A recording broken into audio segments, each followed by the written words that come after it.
एक समय की बात है, एक छोटे से और मेहनती आदमी नामक आकाश हार्मोनीविल के एक छोटे से गांव में रहता था। आकाश का दिल आसमान की तरह बड़ा था, जिसमें सपने और लक्ष्यों का संग्रह था। वह अपने समर्पण और मजबूत काम इच्छा शक्ति के लिए दुनिया भर में प्रसिद्ध था, लेकिन उसे दूसरों के प्रति गहरी सहानुभूति की गहरी भावना थी। आकाश के परिवार के पुराने समय से कोबलर थे और उसने अपने दादी से जूतों के निर्माण की कला सीखी थी, जिन्होंने उसे हमेशा हर टांग में प्यार और देखभाल डालने के महत्व की शिक्षा दी थी। उसकी दुकान आकाश की जूते हार्मोनीविल में कई सालों से एक महत्वपूर्ण स्थान बन गई थी। आकाश की श्रेष्ठता उसके जूते न बस खूबसूरत दिखने में ही थी, बल्कि इसमें पहनने वाले के लिए सुविधाजनक भी होनी चाहिए। उसका कारीगरी कौशल दूसरों के समान कुछ भी नहीं था और लोग अक्षम से एक जोड़े की दुकान में किसी की चाल करते समय कैसे उसकी आंखें खुशी से चमकती है, यह देखकर नहीं रोक सकते थे। हार्मोनीविल के शोरगुल में अपनी दुकान की हौसले से आकाश अपने काम का इलाज कर रहा था। एक बच्चा नामक लीला दुकान में प्रवेश कर गया। उसकी आंखें चौंक गई जब उसने अनगिनत दिखाई देने वाली जूतों का आश्चर्य किया। वह एक सूखी भंभुरी लड़की थी, जिनके पास टूटे हुए जूते थे, जिनके सबसे अच्छे दिन थे। आकाश ने उसकी ओर एक गर्म स्माइल के साथ, बढ़ते कदमों के साथ, मुस्कान के साथ छोड़ दिया, अपनी आदत के अनुसार। अच्छे बाजार जूता, आप मुझे आज कैसे मदद कर सकते हैं? लीला ने आकाश की ओर देखा। उसकी आंखों में शर्म और आकर्षण की मिलकर बटी है। जी सर, मैं सोच रहा था कि क्या आपके पास मेरी जूते आएंगे? मेरे जूते टूट गए हैं और मुझे नए नहीं खरीद सकते। आकाश का दिल उस लड़की के लिए था। वह नीचे बैठकर उसकी टूटी जूतों की जांच की। तुम चिंता नहीं करो प्यारी, हम तुम्हारे लिए एक पूरा जोड़ा ढूंढ लेंगे। फिर उसने उसके पैर की माप ली और बड़ी सावधानी से उनकी माप ली। कुछ मिनटों के बाद आकाश ने एक खूबसूरत गुलाबी जूता पाया जो लीला को पूरी तरह से फिट हो गया। फिर उसने उसकी बांधने वाली लेस और उन्हें सुखद और सुविधाजनक बनाने के लिए यह सुनिश्चित किया। लीला का चेहरा खुशी से बहकर आया और उसकी आंखों में खुशी की किरणें चमक उठी। धन्यवाद सर, ये सबसे खूबसूरत जूते हैं जो मैंने कभी नहीं देखे हैं, लीला ने बड़ी धन्यता के साथ कहा। आकाश ने उसके सिर को प्यार से पटकर जवाब दिया, तुम स्वागत किए हैं प्रिय। याद रखो, जूतों का जादू सिर्फ यह नहीं है कि वे कैसे दिखते हैं, बल्कि यह भी है कि वे तुम्हें कैसा एहसास करवाते हैं। अब जाओ और अपने नए जूतों में दुनिया का अन्वेषण करो। लीला दुकान से बाहर चली गई। उसका दिल हल्का था और उसके कदम नए आत्मविश्वास से भरे हुए थे। आकाश ने उसे जाते हुए देखा। उसका दिल खुशी से फूल गया, क्योंकि वह जानता था कि उसने किसी के जीवन में एक छोटा लेकिन सार्थक बदलाव लाया है। दिन हफ्तों में बदल गए और आकाश की दुकान करुणा और शिल्प कौशल का केंद्र बनी रही। समाज के सभी क्षेत्रों से लोग उनके पास आते थे, न केवल जूते खरीदने के लिए, बल्कि उनके बुद्धिमान शब्दों से सांत्वना पाने के लिए भी। यह ऐसा था मानो हार्मोनीविले को मोची के रूप में अपना अभिभावक देवदूत मिल गया हो। एक धूप भरी दोपहर में मिस्टर रवि नाम का एक व्यक्ति, जो हार्मोनीविले का एक प्रमुख व्यवसायी था, आकाश की दुकान में दाखिल हुआ। वह एक कठोर व्यक्ति थे जो अपने तीखे व्यवहार के लिए जाने जाते थे और शहर के कई लोग उनसे आश्चर्यचकित थे। मिस्टर रवि पहले कभी आकाश की दुकान पर नहीं गए थे, लेकिन उन्होंने मोची की उदारता की कहानियां सुनी थी। आकाश ने उसका गर्मजोशी से स्वागत किया, जैसा कि वह हर ग्राहक के साथ करता है, और पूछा, आज मैं आपकी कैसे सहायता कर सकता हूँ सर? श्री रवि ने दुकान के चारों ओर नजर डाली।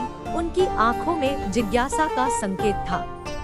मैंने तुम्हारी असाधारण शिल्प कौशल के बारे में सुना है आकाश, लेकिन मैं यहाँ कुछ अलग करने के लिए आया हूँ। मैं चाहता हूँ कि तुम मेरे लिए एक जोड़ी जूते बनाओ जो तुमने अब तक बनाए सबसे बेहतरीन हो। आकाश ने सिर हिलाया। उसकी आंखें उत्साह से चमक रही थी। आपकी अपेक्षाओं को पूरा करने वाले जूतों की एक जोड़ी बनाना मेरे लिए सम्मान की बात होगी, सर।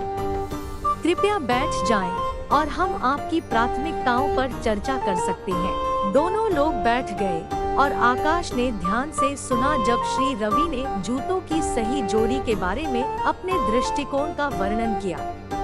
वह चाहता था कि वे बेहतरीन चमड़े से बने हों, जटिल डिजाइनों से सजे हों और कीमती पत्थरों से अलंकृत हों। आकाश ने सिर हिलाया और सावधानी से नोट किया। श्री रवि के जाने के बाद आकाश ने जूतों की असाधारण जोड़ी पर काम करना शुरू कर दिया। उन्होंने प्रत्येक सिलाई में अपना दिल और आत्मा लगा दी, सावधानी पूर्वक सर्वोत्तम सामग्री का चयन किया और यह सुनिश्चित किया कि प्रत्येक विवरण सही था। काम करते समय वह श्री रवि के इरादों के बारे में आश्चर्यचकित हुए बिना नहीं रह सका। जूते वास्तव में उत्तम थे, लेकिन वे उसके जैसे साधारण मोची के लिए अत्यधिक लग रहे थे। कुछ दिनों बाद श्री रवि अपना ऑर्डर लेने के लिए वापस आए। जब उन्होंने तैयार जूते देखे तो उनकी आंखें आश्चर्य से फैल गई। वे कला का एक नमूना थे, उससे भी अधिक शानदार जितनी उसने कल्पना की थी। उन्होंने आकाश को एक उदार राशि का भुगतान किया, जो आकाश द्वारा किसी अन्य जोड़ी जूते के लिए जाने वाले शुल्क से कहीं अधिक था। आकाश ने कृतज्ञता के साथ भुगतान स्वीकार किया, लेकिन साथ ही असहजता का भाव भी। वह जानता था कि उसे मिलने वाली राशि हार्मनीविले में कम भाग्यशाली लोगों के जीवन में महत्वपूर्ण बदलाव ला सकती है। हालांकि उन्होंने श्री रवि की इच्छाओं और शिल्प कौशल का भी सम्मान किया, इसलिए उन्होंने लेन-देन पर सवाल नहीं उठाया। अगले कुछ हफ्तों में आकाश की दुकान पहले से कहीं अधिक व्यस्त हो गई। श्री रवि के लिए उनके द्वारा तैयार किए गए उल्लेखनीय जूतों के बारे में बात फैल गई थी और लोग पड़ोसी शहरों से अपने स्वयं के कस्टम निर्मित जूतों का ऑर्डर देने के लिए आए थे। आकाश के काम की अत्यधिक मांग की गई और जल्द ही उन्हें न केवल गोल्डन हार्ट वाले शूमेकर के रूप में जाना जाने लगा, बल्कि मास्टर क्राफ्ट्समैन के रूप में भी जाना जाने लगा। जैसे जैसे ऑर्डर आने लगे, आकाश की कमाई काफी बढ़ गई। वह हार्मनीविले में कम भाग्यशाली लोगों के जीवन को बेहतर बनाने के लिए इस नई संपत्ति का उपयोग करने के कई तरीकों के बारे में सोचने से खुद को नहीं रोक सका।